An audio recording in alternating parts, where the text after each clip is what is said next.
And welcome, everybody. I'm John O'Loughlin. Welcome to McDuff Lives, and a very special evening for us here to welcome back Elana Freeland once again to our show, and to catch up with you. Elena, is always a great pleasure and a privilege. And so, welcome. And how are you doing this evening? Well, it's my birthday was yesterday, and I had a lovely little party with about a dozen friends, and I'm feeling very good. I mean, how can you feel otherwise on your summer solstice birthday with such wonderful people? Very nice indeed. Yeah, summer solstice birthday.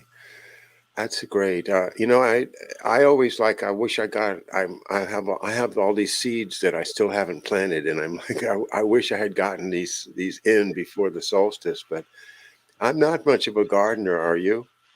No, and I used to live in communes back in the 60s. I lived in 5 communes, and some better than others, but we were all back to the land. And I learned a lot about gardening, farming, um, harvesting, planting. It was great, and I tried to fool myself into thinking that I could live that as a lifestyle, but I've always been too much in my head. Yeah, yeah. Um, oh, it's fun to talk about that stuff. Of course, we had communes down here in Virginia and in the mountains in West Virginia back in the Sure, you day. did. Yeah. I wasn't part of it, but I had friends that were involved in it, and yeah, it was a gosh, young people are trying to get back to nature and do things, the right Exactly. way. We were all trying to find our way in a culture that we could tell had been completely overtaken by the establishment, is what we called it then. But now it's more like, I would say, AI that it's being taken over by, which is a couple, 3 steps beyond establishment, i.e., corporations. But we were very dedicated, and it was not.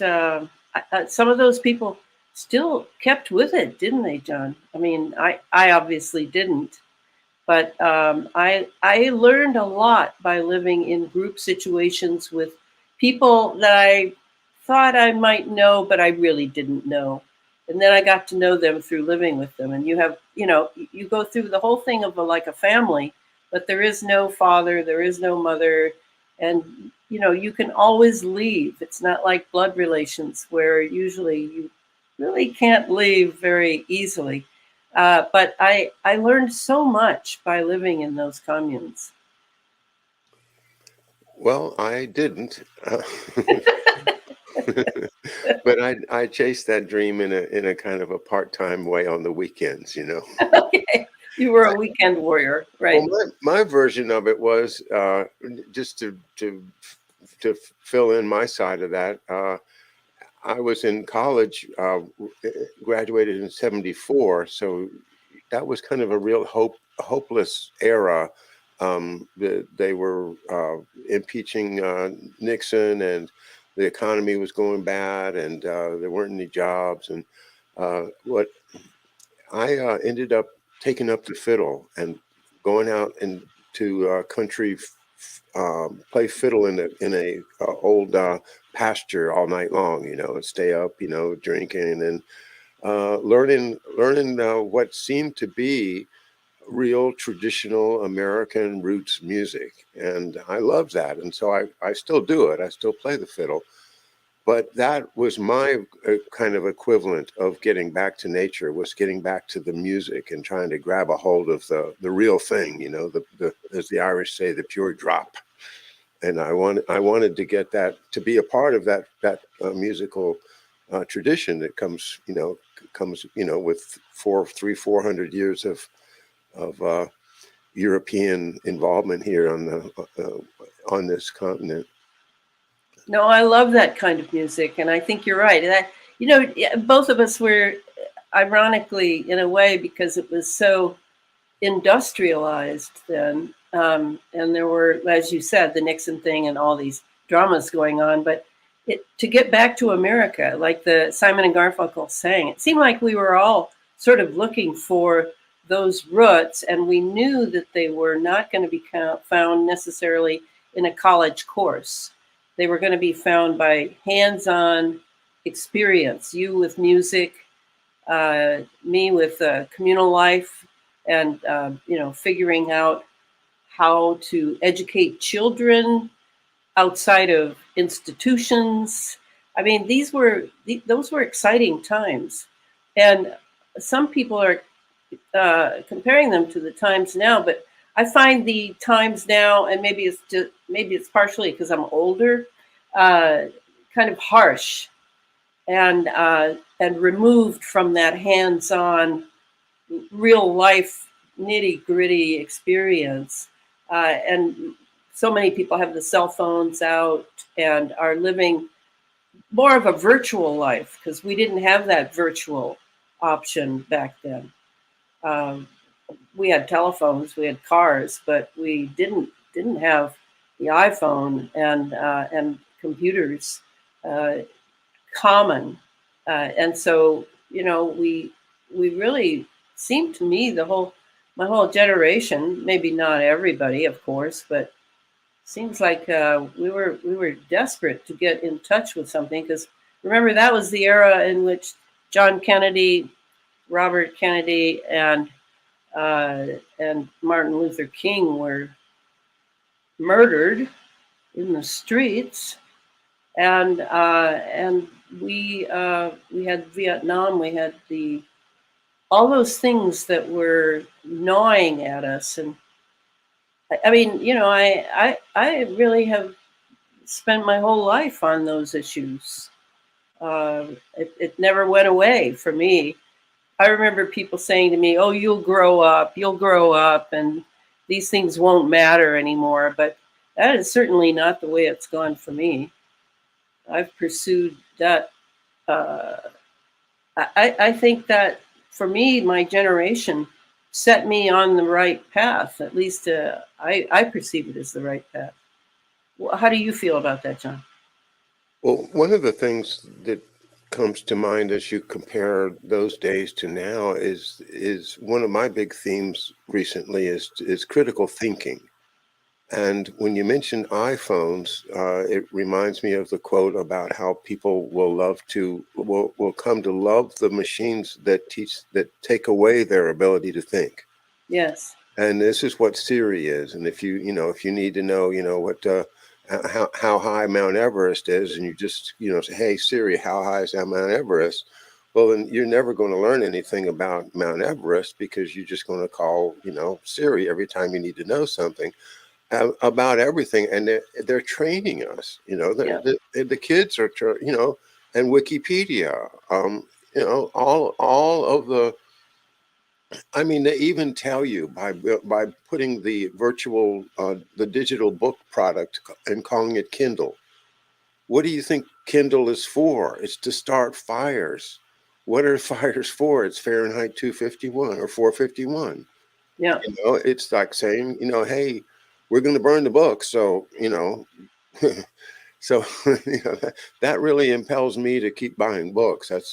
That's one of the big things that I do. And I appreciate the convenience, but I was thinking, I used to have to travel to go to a bookstore where I could get something, that I might learn something new.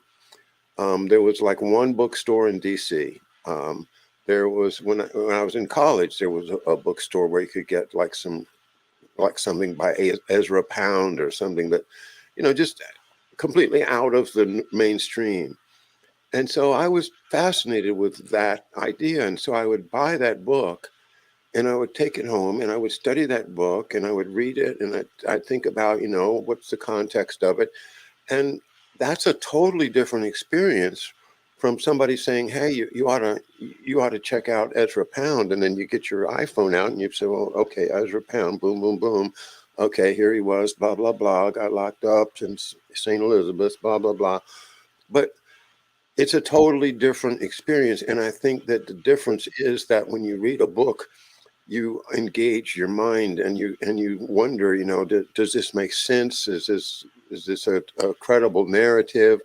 And all other kinds of just engagement of your thinking process that, you know, you can even read it in Huxley and other places that they've planned this to take away our critical thinking skills. And well, enough out of me, but that is absolutely one of the horrors of our present day is, and it's been going on for 100 years or more now, that they don't want people that think, they want people that will work. But when I think back, I would say, I mean, I wouldn't say 100 years for what you're saying. I would say I definitely saw that happen, the dumbing down of America in a real way. In 1973, I saw college courses were changing. I've always been interested in education because I am a teacher, and I saw it happen, and I saw that it was intentional. I remember reading, oh, I can't remember the name of it. It was a huge, super fat thing that I found at a used bookstore about American education and how the government was changing it. And it was around 1973 that I saw that manual. And I bought it and I went through it, big fat thing, full of masses of words, basically a program to begin programming us is how I saw it. And that was 73. So much happened in 73 that in my series Sub Rosa America, a deep state history, where I go and look at America from it's a fictional book, but it's really a history book. I think I've probably talked to you about it before, John. People don't hear about it much because I'm like Miss Geoengineering now. So nobody remembers that I cut my teeth on, and it took 10 years of research. I researched MK Ultra, the CIA, the deaths of the three kings. I went full out to figure out what had happened to America. And one of the things I kept coming across in my endless notes was 1973, 1973. I don't know what it was about that year, but so many things, so many decisions were made about the direction that America would be taken in. And you know, that to me was the death knell for thinking. And you're right. I rarely meet anyone. I've learned to live, the way I put it is this. You're back east, so I always have this idea that you have way more culture than I do, because I'm out here in the West where it's very interesting and there's lots of strange things going on, and there's, you know, wonderful people and environmentalism that's not taken over, and there's a lot of wonderful things. But one of the things that is not out here, at least that I've been able to find, and you know, I've taught in the local college, Evergreen State College. I've taught there. I've taught in the community college level. I've taught, you know, I mean, I've talked to people who have some education. Is culture. Ezra Pound, you said. Mm-hmm. I don't think you'd meet one person in the streets here who would even know who Ezra Pound is. Honest to God. I know. It just sounds unbelievable. But it's as though the liberal arts education that was so excellent in giving you just a smattering of how that European inheritance worked here. Just that. Not to say it's the best thing in the world, or, you know, better than Marxism and all the things they're doing now in the university campuses, but just to say it gave you a broad view of how an educated life could look at the world. And then you just go from there. And you know, when I was in grad school at St. John's College in Santa Fe, you know, it's the Great Books program. It's fabulous. It filled in all the gaps that I hadn't filled in with my college education. And my professors were great. And your grade didn't depend on how smart you were about secondary sources that depended all on how you were reading primary sources for your reading list that you had for the week for seminar. And so you had to be able to talk ideas, and you had to be able to explain them and be queried about them. I mean, it was the real deal for thinking.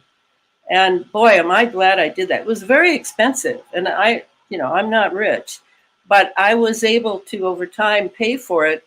And then I got scholarships and things for those 2 years.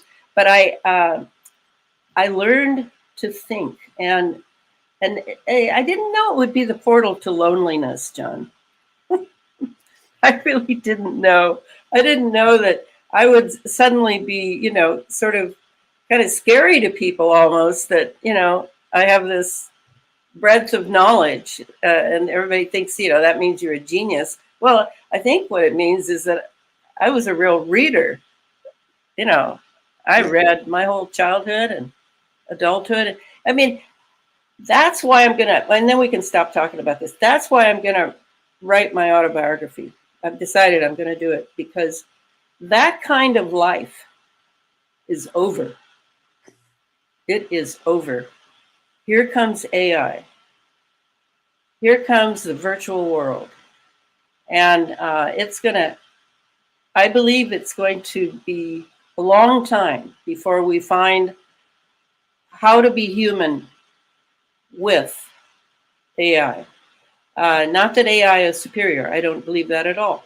But it certainly is impacting the human life. And, that's why I write about geoengineering, because all the weather is controlled. I'm serious. All of it is controlled. Take my word for it, or don't take my word for it. I don't really care, because I prove it 6 ways to Sunday. And it's all done primarily by AI.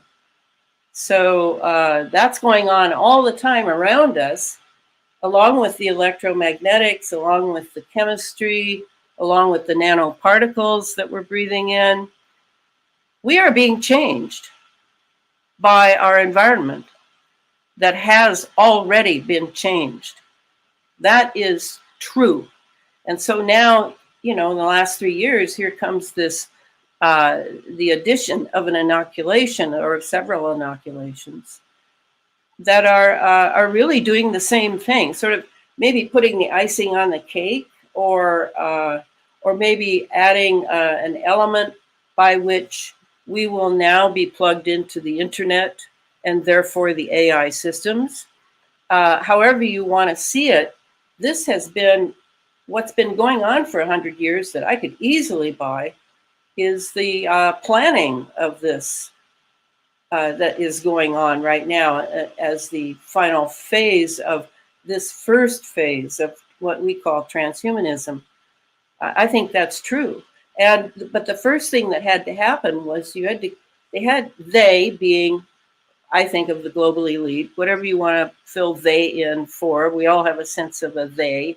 They are distant, we know that, but they are powerful, we know that. So, they have spent a lot of brain power on setting all this up. And meanwhile, taking our brain power away so that we will go along with it, either out of indifference, or we're too busy paying our mortgage, or whatever. Just that they no longer have that ideal that I think, like someone like John Locke had, a couple centuries ago, was to produce a human being who could actually think and be extraordinary in their own ordinary life. That's over. So I kind of want to write my life story, just to be one of the voices for the future to read of the very end of a period. I think that's exactly what's going on now. It's the end of a time, and it's the beginning of another time that's decidedly more edgy, to be kind, and just leave it at that. So that we are now called upon to really examine what being human means. that it's not just having a head and a couple of arms and a couple of legs and a thorax. It actually has to do with certain qualities that I believe a lot of people are just simply not going to have. So what's next for us from our side, our common person side, not just American, but everyone has to really look at that. And I tend to think of that as a good thing, that we have come to an impasse for a certain type of human being we have become accustomed to. And there are good reasons for being that kind of human being as far as virtues go. But now we have a whole other segment of humanity with tremendous power over resources that is obviously edging us toward being another kind of human being. And I think the inoculation drama that we've just been through and isn't over yet, I think that's what it signifies, is that, this great division now between the non-inoculated and the inoculated, that's a real division.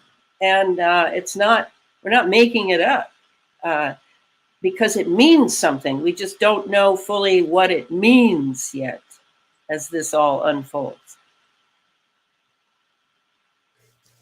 I am a fan of the work of biologist J.J. Couey, whose work you can find at GigaOhm Biological on Twitch, which is another of the many channels that have popped up to try to fill the gap that YouTube is creating by censoring everything we try to say. And what he said resonated with me very strongly was, in terms of biological experimentation, the goal is to eliminate the control group. And I'm thinking, yeah, that because they don't use a control group, and they don't do proper testing at all. No. But and that's because they don't really want to know whether it's healthier to not take the jab than it is to take the jab, so they don't do that test. But now we have all of these. Well, it's so laden with story and counter story and counter story that is built in to the distraction. The distraction is there to try to confuse us so that we give up and not try to figure it out. But I'm troubled to hear you say that this is it's over. The era of educated critical thinking, the Western tradition, if you will, is now over. It's not over for them. They're still going to have their Shakespeare and their Schiller and their operas and their, Verdi and everything. They'll have it. They'll have access to all of the culture that they want. But that's not for us. We're getting cut out, and that's I'm fighting back. I'm not accepting it. I think as to the loss of the ideal of humanity, and humanity as a unique creature, a unique creation, that has a role that is unique in the universe, in that we can do productive things. We can put together industries. We can do things that, because we have a great ability to calculate with our minds and an ability to speak and cooperate with each other, we can build 10 million man armies and take over continents. We can do incredible things with the power just of the brains that we're given. The idea of transhumanism grows out of the idea of some people are inherently better than others, and those people that are the ones that should rule, and they should be in a position to decide who lives and who dies, because anybody that is of a lower caste or lower social, lower ability, in other words, subnormal, is to be managed and to be culled as necessary. And this is the great divide that I see now, is that this elite blob, this and Dr. Shiva, I don't know if you run into him yet, but he calls it the swarm. He says it's a swarm, and what it is you think of the marmorizing of the birds, that you see them all of them turn at once, and all of them turn the other way at once, and how do they do that? Is it telepathy? How does that happen? Well, the elites seem to be a swarm too. They work together. They don't fight against each other. They sense which way they're going, and they all go together at the same time. And even if they're ostensibly fighting with each other, that's just an entertainment match for us, or maybe it is a joust to see which knight is going to be the stronger one, and he gets the prize.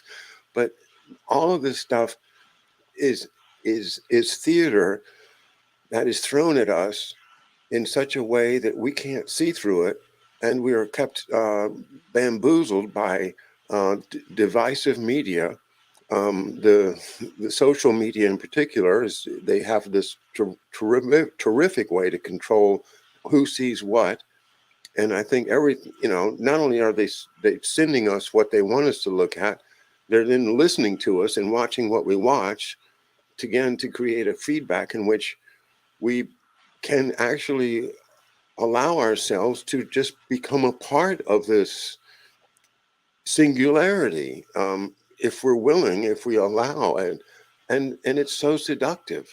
And if it's seductive to me, and I've had a pretty good education, imagine how seductive it is to a 10-year-old who really is not aware of the danger of becoming part of the cyber reality, and losing the opportunity to live a real, genuine life. And then that's the medical side of it too, Elana, is that obviously they don't want us to have natural immunity anymore. That's right. They want our immunity to depend upon them. And if we don't go to them when we're summoned every 6 months or so, and roll up the sleeve, then we're not going to have it, and some bug is going to get us. This is not acceptable. I have to fight back, and I wanted to ask you tonight, in terms of what do you see that we can do to either raise the education level of the American people, or otherwise attack the problem in some positive way?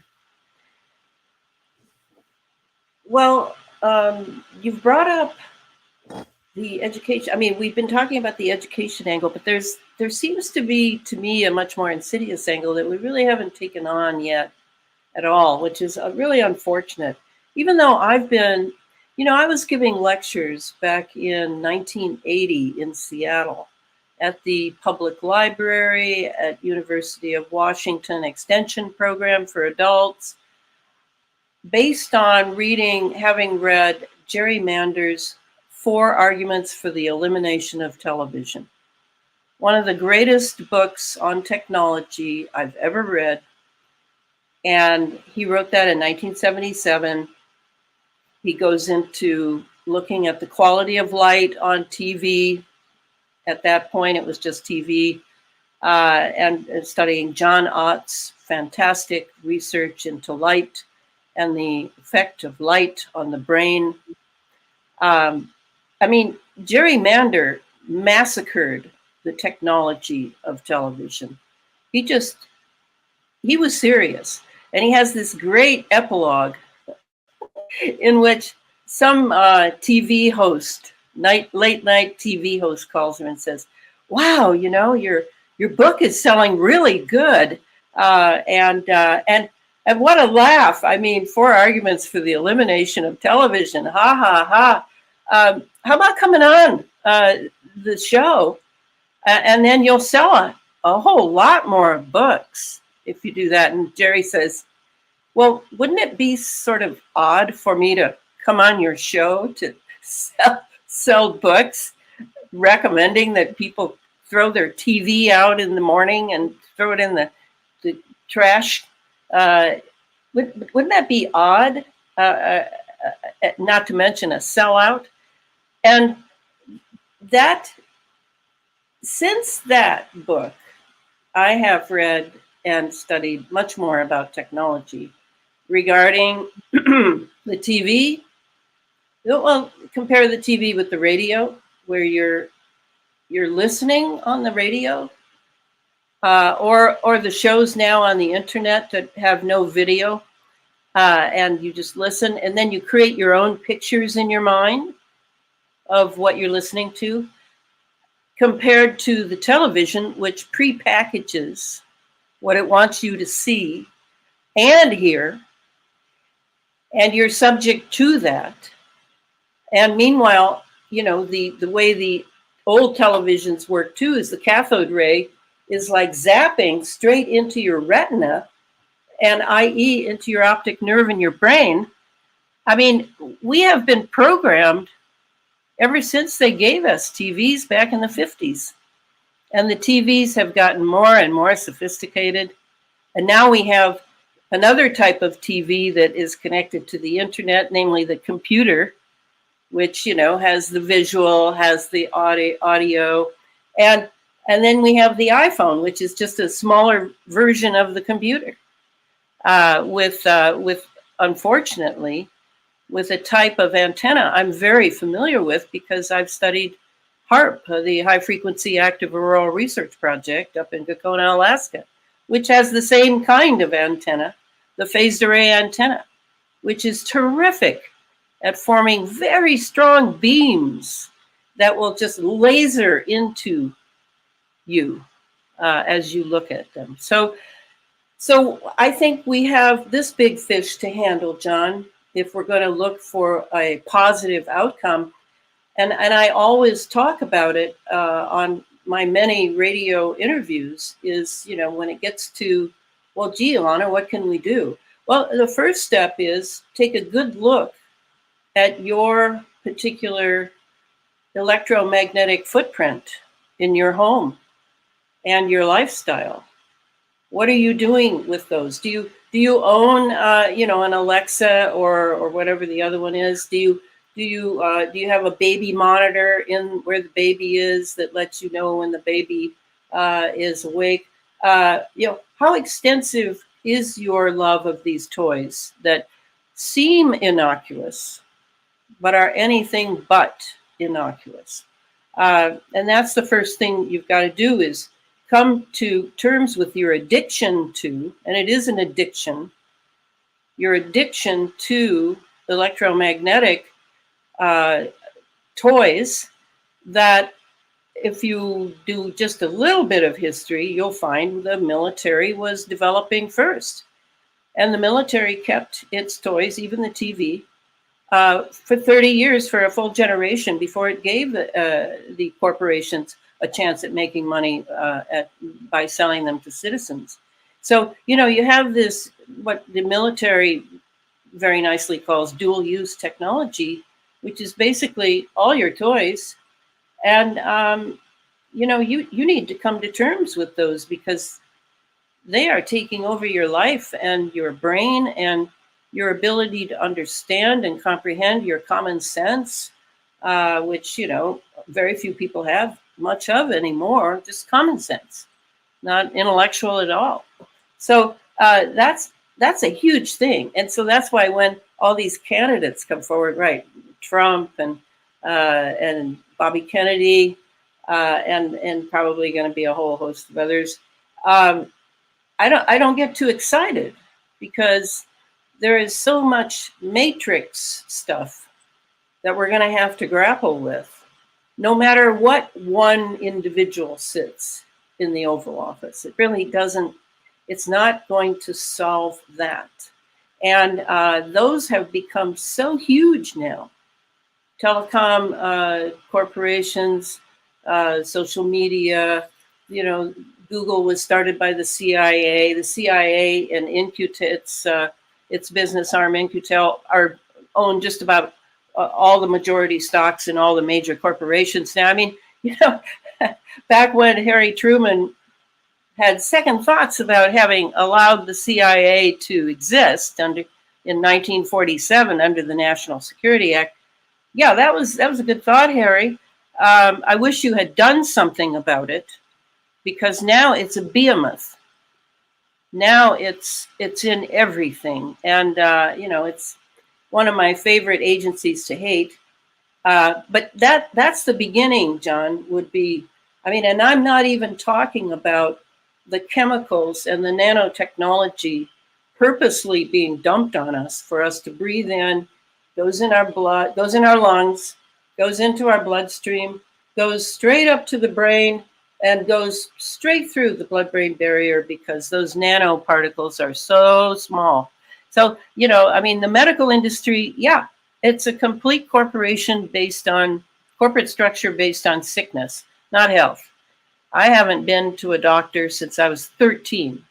I'm 76 yesterday, and I haven't taken an aspirin even in all these years. So, for me, independence and freedom has to do first with my health, that I am responsible for my health, and that it is not about a doctor, unless, of course, I break a bone, or, I dislocate my shoulder, or I'm in an automobile accident. Then Western medicine is terrific. But otherwise, Western medicine is pretty much a failure for health. It's a corporate structure. So, there's so many things that I have good ideas for, but they require self-examination and making hard decisions, such as breaking your addiction to your iPhone. I've never owned one of the weapons myself, nor have I ever owned a television.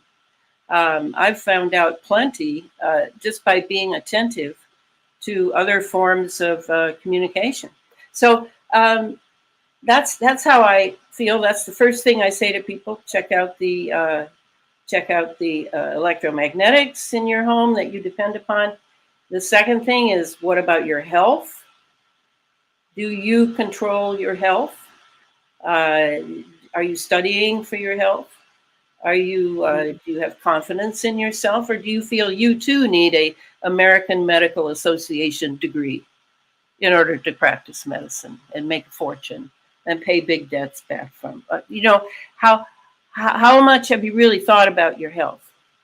And then the third thing is an inner life. I'm not telling people to be a Christian or a Buddhist or anything. I'm just saying, what about an inner life?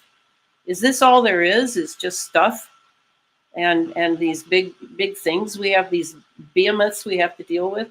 Or is there a whole other realm that we could call upon to encourage us and to teach us what it is to be a true virtuous human being? Those three things, John, those are my three big, great ideas. But I rarely meet people who have the discipline that I have in order to walk the talk. It takes some backbone, some will, to be able to change habits that have been inculcated into you since you were born. I admit that, but it is surely not impossible at all. And it's quite a wonderful adventure, truthfully. Well, you're making me feel kind of ashamed. I mean, I have I guess most people get them now. They send you a screen report. Say, hey, you had 10 hours on your screen activity, averaged 10 and a half hours per day this week. I'm like, okay, well, and then I think, well, that's okay. I can do it. I'm like, I'm not getting addicted to it. I'm doing my work. This is what I do. I've studied. I have to watch this guy's show because he's on the cutting edge of this subject, and I've got to, study this. And then, of course, me personally, I'm all over the Ukraine war. So I have like 3 different YouTube channels that I watch, and I can't wait for the next report, because I want to see, what's happening next. And, is the world going to blow up? I want to know. I want to be the first to know on my block, is the World War III started. So I'm kind of addicted to that in a way. So. But you have a purpose. You have a purpose. You're not channel surfing. No. I can't stand that crap that you see though, and like if you just if you open up YouTube and you just say like, just general YouTube, the stuff that you see, it's just such garbage, man. So no, and that's what they're doing. They're trying to get you to be a channel surfer, so that your mind just goes from this to this to this and this. There's a quote from Winston Churchill that I was reading today, and I was going to actually steal it out of this. It's from the book Dope Inc. by the Schiller people, the LaRouche people, and it's quoting Winston Churchill saying, and of course he was a newspaper man. He covered the Boer War and very pro-British, but he recognized and wrote this sentence that said, in essence, that a dictator can easily manipulate the people by creating numerous stories that follow after another in such a way that the people are completely unable to follow what's going on, and so they detach themselves, and you can lead them wherever you want to. Mm-hmm. And he said that in like 1910 or something. So, and then from there, of course, you know the story with Bernays and Walter Lippmann and the whole Tavistock and all that. I mean, this is real, and Yeah. the American people have been under this Yeah. this kind of cabal of psychological manipulators ever since Woodrow Wilson. I mean, that's why I say it has been going on a long, long time. And Mm-hmm. the generations of these manipulators, the same families seem to turn up. But anyway, I wanted to get back into some of your great work, and uh, your field is so you have your arms around an awful lot of stuff, and I just can't do it all at once. But I wanted to look at the question of the satellites that are being put up there by Elon Musk and other things that from your work on the ionized sky and planetary lockdown. Is doom impending, and to what extent do you see this kind of technological or technocratic uh, uh, web or net being woven around the globe, a control type of net based on satellites and radar and etc. Not my specialty, but I want to hear what you have to say about that. How close are we to them just saying, okay, we've now got a satellite aimed at everybody, so don't screw up, or because we'll zap you right away. Well, the satellite is just a part of it, John. I mean, the book that you named, Under an Ionized Sky, book number 2 that came out in 2018, that's the one in which I was greatly guided by a guy named Billy Hayes, who is known as the HARP man. And Billy and I became very close. Yeah, that's the book. And he led me through that. I had already written Chemtrails, HARP, and the Full Spectrum Dominance of Planet Earth, which is sort of a primer about what they now call climate change and global warming. Actually stemmed from a classified program called Project Cloverleaf. And that's the one in which HARP was brought online. HARP, the High Frequency Active Auroral Research Project. It's a huge ionospheric heater up in Gakona, Alaska, and has a tremendous power quotient. What they were able to do, just let me cut to the chase. What they were able to do by 2013 was they were able to control the ionosphere, which is about starting at about 24 miles up to all the way up to when it merges with the magnetosphere, which goes all the way to 22,000, I think, kilometers up. I mean, this is all part of these sheaths around the Earth that are there, and and we're not feeling the the wind in our face as we speed through, our section of the universe. But we have these sheaths around us, and these sheaths are connected to the Earth. And there are parts of them, like the magnetosphere, is magnetic. It's magnetic.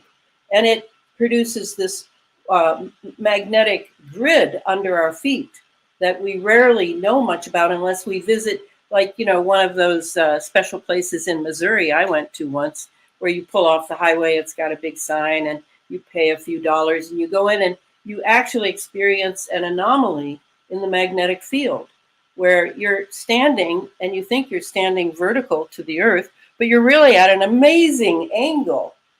And you can walk along and you feel like your legs are just weigh 1,000 pounds each, where you can actually experience the magnetosphere and the impact of it in the magnetic grid going up through your legs.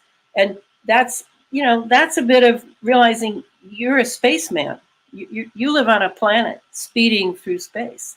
There's not many ways we can really have that as a sensibility. I think if we had it as a sensibility, we would have awakened, at least more of us would have awakened much sooner than now.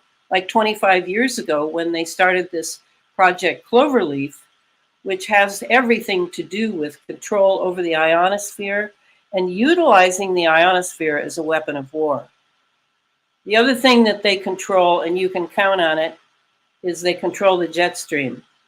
And that's how they control the weather, is really the jet stream. But there are many other components, and that would be the book I would send people to. That second book is the book in which Billy Hayes, the harp man, led me through and showed me exactly how they do it with electromagnetics, nanotechnology, and chemistry.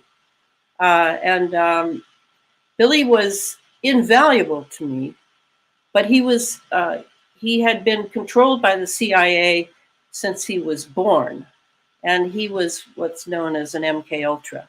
He had been mind controlled from very early on, so that when I had to ask Billy a question about electromagnetics or how radar works here and why this radar is different from that radar, all these, just an endless bunch of questions that I had to get straight in my mind in order to write about it, just for regular people, not scientists.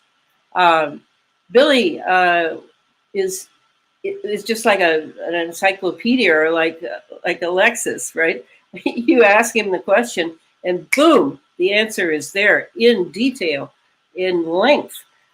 Because Billy, that's part of his MK Ultra programming, is he was programmed to memorize all of the components of the installations he worked on for the U.S. military in 240 installations around the Earth. So Billy was invaluable, and I let him know that at every turn in the road. But it got to where we would go on radio interviews, and he would immediately have a grand mal seizure, because his CIA friends, this is my opinion, his CIA handlers did not want him spilling all the beans on these radio shows with me. And I suppose I should count myself fortunate that I'm still alive, because it got so bad that I finally stopped doing interviews with Billy, because I was afraid he would die on the air. And I just felt that it was putting both of us in danger. But he helped me through the book, and the book is very valuable for understanding that, to answer your question, John, how all that space fence lockdown is working that I put into the title of that book. It's a done deal. We're all plugged into it to one degree or another.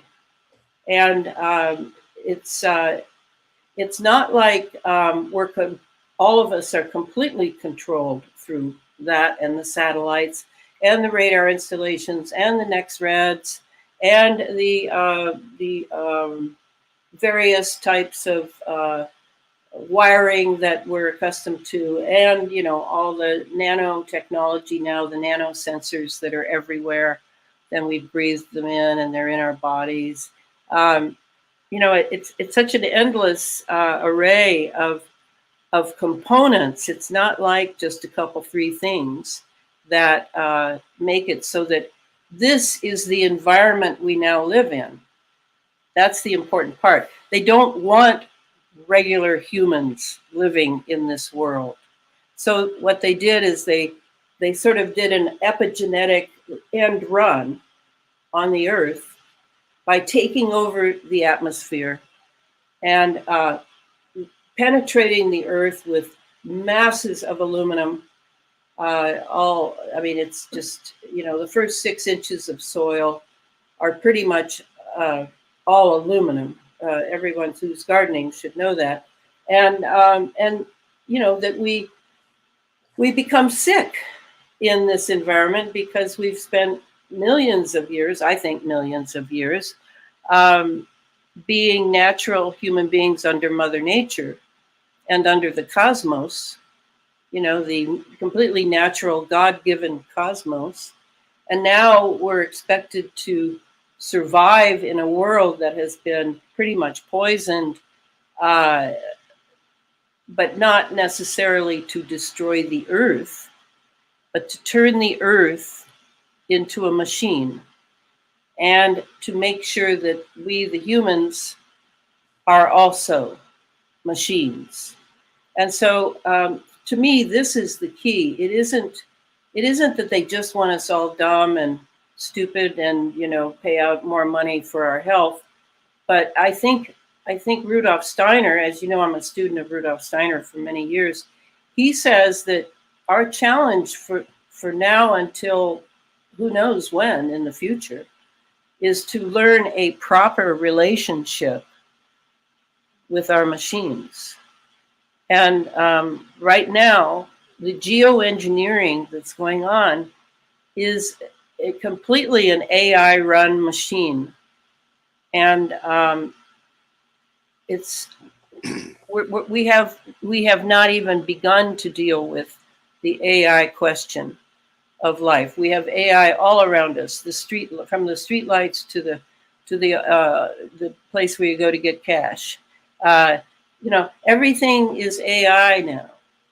And in a way, looking at the lack of true government that we've had the last 3 years while this so-called pandemic has been going on, I would say that, I don't know that we would have lasted these 3 years without AI, because certainly no one was home and running anything that I noticed. So that's sort of, to me, that's what the geoengineering piece of this puzzle adds, and why I keep persisting and yelling about it and writing books that, are very daunting for people to read because they can't think anymore, is to make sure you understand that the environment has been the first prisoner taken captive by the elites. And it's been done in such a way that you're blaming carbons, which is a joke beyond belief, because carbons are exceedingly important to the real life cycle. And it's sort of like a tremendous joke they played on us by choosing carbons to bear the brunt of our guilt, because carbons are the lowest they've ever been now on the planet, and that's not good. And then the trees are dying, and they're the ones that help to produce what we need for life.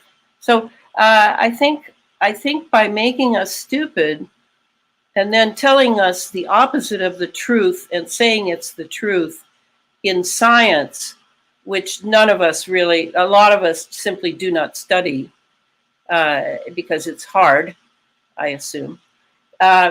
I think they've been able to sell us a real, what is it? What do they say? I can sell you a ranch in the middle of wherever. I think we've been taken, just like we've been taken with what's happened the last 3 years, because we're just not really paying attention. We're overwhelmed by our electromagnetic situation. We're all plugged in. There's all this, constant distraction, all the political nonsense. And meanwhile, the technology has taken over. I see it, in a sense, yes, but also in a sense, it's a fraud. It's kind of like the big blue chess playing computer that somehow eventually was able to beat Bobby Fischer or whatever. They crossed the big watershed in computing was now this computer can beat the best human chess player, but it's not true. That computer is not thinking. It's just comparing a whole huge database of prior games and who did what and whether they got a good result or not. And it does it in a very fast time. And it looks like it's a genius. But no, it's just doing a whole lot of digital calculations in a very, very short time. Now, in terms of the AI running the world, I think that's right, because if you look at people like Larry Fink of BlackRock, who's been quoted famously today as saying, "Yes, we do run the world." Well, these are computer programs. These Yeah. are these are computer programs that are going to pick winners and losers based upon the big picture of how do you make the most money for the most important stockholders, the ones that are the real money behind the money. They're the ones that we want to make sure and makes money, and absolutely no regard whatsoever for the losers. The losers are losers. It's like, ancient battles, where if you lose, well, you're either going to die or you're going to be my slave. You lost the battle. That's the result. You die. Well, they're fighting this battle behind the scenes with secret weapons that we don't even see. But I'm fighting back, Elena. I'm not going to let them get away with it. Mhm. Your revelations and the way that you're able to communicate with people is really priceless. And you've got these 3 books, but then you had a series, I think, of 5 history books before that, right? Well, that was 4 books of the Sub Rosa America, a deep state history. And like I said, I chose to do it in a fictional format, primarily, John, because I got sick and tired of hearing NBC, ABC, CBS, and Newsweek, Time Magazine telling me that the 60s generation was just about sex, drugs, and rock and roll. That is nonsense. That's worse than nonsense. It's not true. The generation I hooked up with and was, I believe, part of the phalanx of, as we were trying to figure things out as quickly and deeply as we could, we were interested in spiritual quest, like, King Arthur and the Knights. We had a high ideal of what humanity is. And we were trying to get back to the land, to get back to nature, because we must have been prescient about the coming of the advent of AI and virtual reality. We were a brotherhood. We had long conversations deep into the night, long walking sessions, smoking lots of bad cigarettes and drinking bad coffee as we discussed Bergman films to figure out what life was for, what humanity is for. That's the 60s generation I write about in Sub Rosa. Those are the ones I knew. And they're all based on people. All the characters are based on people I knew. And then I have an 86-page partial bibliography on my website, elanafreeland.com, where I tell you just maybe 40% of the books I read in order to write that series. So yes, it is an important series. It's not the technological. And I wanted to tell you, John, I hadn't told you this. I was approached about a year ago by Inner Traditions and Barron Company. They're the ones who published, if you remember it, the Dancing Woolly Masters and the Tao of Physics long ago in Berkeley. Yeah. Now they're in Vermont, and they're still cranking out books.